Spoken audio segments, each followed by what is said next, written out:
All right, everyone, welcome back. Let's do another data demonstration. In here, we're going to learn a little bit more about working with numerical data.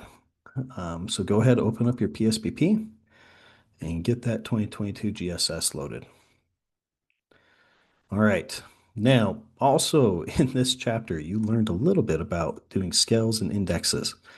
I wish I had more time to show you that, but I want to keep these videos short. I would rather spend time in class showing you how to do scales and indexes. So this will be a good chance for us to use a scale and index to use t-test and ANOVA.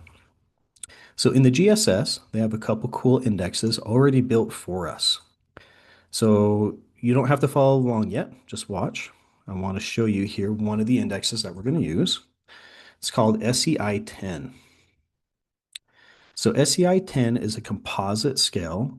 So they took their income, occupational prestige, and education and turned it into a single scale.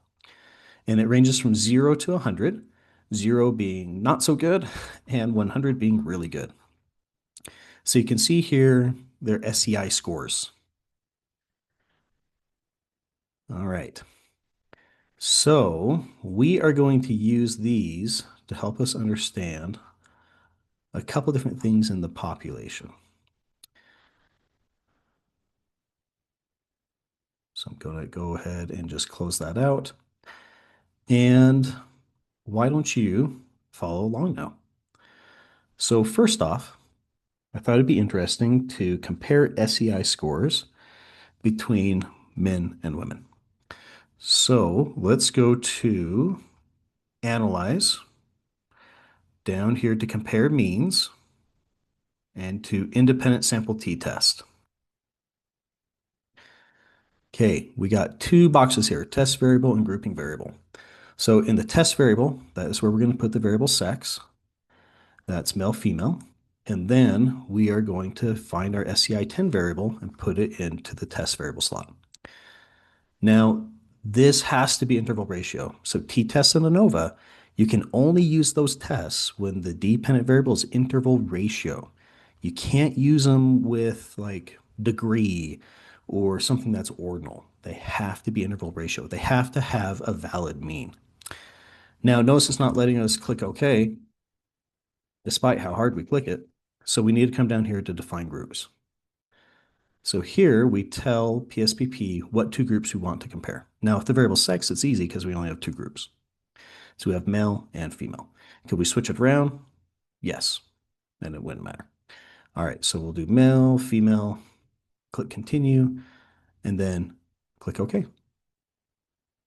All right, now before we get too excited interpreting it here, this is unweighted. So the only thing we want here is this, our sample sizes. So we see males, it's 1,556, females, 1,759. Let me turn on the magnifier again. All right. So we have our ends there. We'll minimize that. Let's turn on our weights. So we'll come here to the weight button. Man, I don't know if that makes it easier for you to see. Let's find our weight variable. Survey weight. Oh man, it's all over the place. Then click OK. Now let's run that t-test again.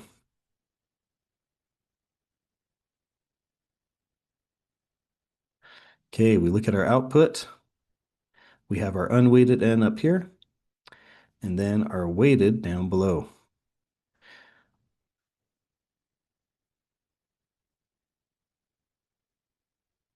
Okay, this is going to be on me. There it is. Okay. So we can tell our weights are on because the N has decimals in it. So we're not going to report these N's, but we can report the means. And you can see here the SEI scores for men and women, they're pretty similar. Now, let's look across here. We have two different rows, equal variances not assumed and equal variances assumed. We don't make assumptions. We always come down here, equal variances not assumed. All this is doing is one of the assumptions of t-test is that the variation, the standard deviations and the standard errors of the mean are similar between the groups that we're comparing. And sometimes that's not the case. So the equal variance is not assumed, kind of penalizes us a little bit for that, but that's a good thing. That we always want to be more cautious or conservative in our claims of inference if something is happening in the population. So we have equal variance is not assumed. We come over here. We don't look at Levine's test for equality of variances. This is not the sig value we are looking for. We instead look at this one, 0.670. What does that mean? Well, if you remember, significance, a p-value, tells us the probability of a type 1 error.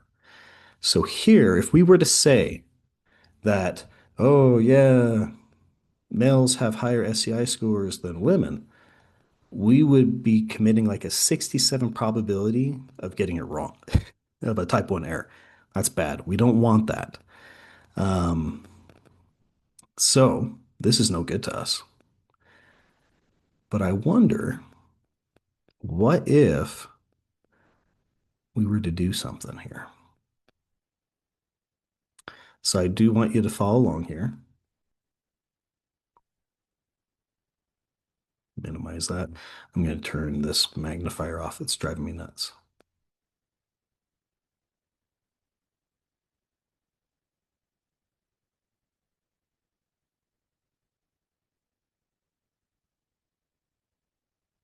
Oh, man. Okay. So what we're going to do here, we're going to turn split on. So turn on split. This is just a quick and dirty analysis. Organize output by groups and find the variable marital. So put marital in. We're going to split our output by marital status. And then click OK. And we still have our weights on. That's good. Let's rerun that t-test. So what this is going to do is it's going to run a t-test comparing men and women in each marital category. So check it out. We're going to jump down here to t-test because our split's on. One of the downsides of using split with t-test, it doesn't give you the labels. So I happen to know that 1 is married, 2 is divorced, 3 is separated, 4 is widowed, 5 is never married. So we're going to primarily look at the 1 and 5, the married and non-married. So we look at the difference between married men and women. Oh, and this first one is the system missing, so ignore that. And you can tell because the end's low. So this first group here, these are married folk. Okay, when we compare married men and women, there is not much difference. It's at the 0.1 level, I guess, but not statistically significant. When we look at the divorced, oh, look at that difference. Women's SEI drop is there's a 10-point difference between males and females. And that makes sense, right? Divorce tends to be harder on women economically than it does for males. There is significant, so we can say there's a statistically significant difference between divorced men and women and their SEI 10 scores. Okay. We come down here to, let's see, widowed. No, this is separated. Not as much of a difference here. That's interesting, isn't it? So it's like that legal proceeding or status of divorce had the major impact on economics. And then down here for widowed, um, females tended to have higher SEI scores. That's an interesting one. Do you think that's because males are more likely to be the breadwinners? They may have the insurance policies that benefit their spouse if they were to pass away. Maybe that's what's going on. And down here we have the never married. So in the never married crowd, between males and females, no difference. See, this is really interesting. There's all this talk about the gender income wage disparity, and it exists, but it's more complicated than just saying like males earn more, females earn less. There's other characteristics that need to be accounted for, such as marital status. in addition to differences in education or differences in occupation, parental status, all that good stuff. All right, cool. Now we need to run an ANOVA. So let's minimize this. And I'm going to turn split off.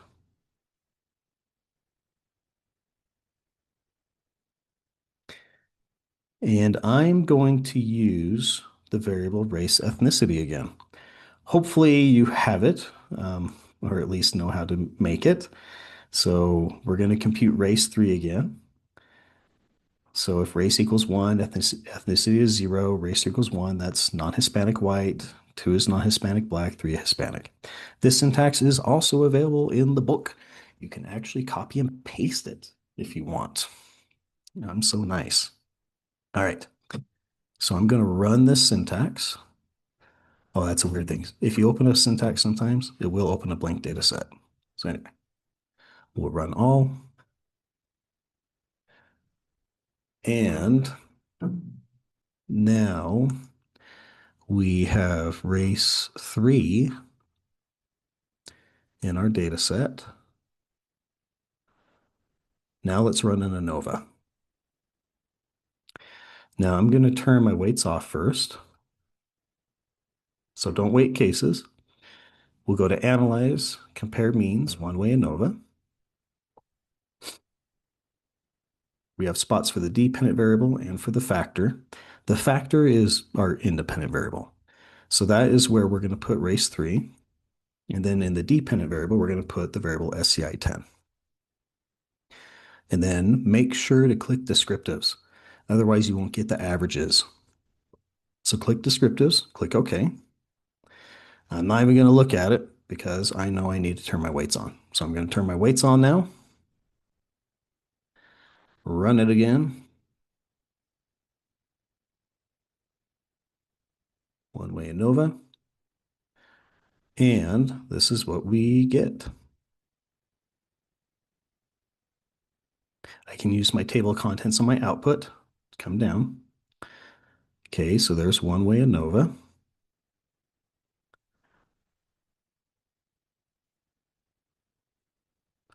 And what do we see? So here's with the weights off. There's our unweighted ends. Down here, we have our weights on. So when we look at SCI scores for white non-Hispanic, it's 50, black 40.99, Hispanic 36.88.